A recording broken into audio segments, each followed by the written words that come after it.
எல்லாருக்கும் வணக்கம். இப்போ தயிர் சோறு செய்ய போகிறேன். இது ஒரு 200 அரிசி வந்து நான் ஒரு அரை மணி நேரத்துக்கு முன்னாடியே ஊற வச்சு கழுவி சுத்தம் பண்ணி வச்சுருக்கேன். அதை இதில் சேர்த்துக்கிறேன். வந்து ஒரு டம்ளர் எந்த அரிசி எந்த இதில் அளவில் எடுத்தனோ அதில் ஒரு டம்ளர் பால் சேர்த்துக்கிறேன். தண்ணி சேர்த்துக்கிறேன்.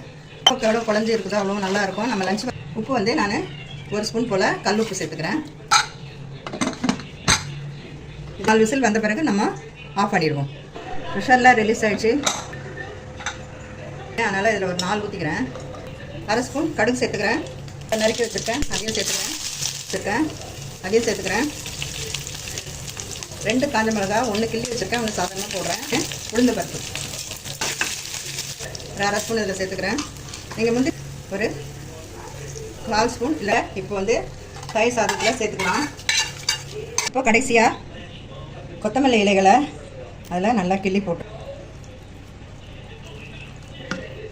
எல்லாருக்கும் வணக்கம். இப்போ தயிர்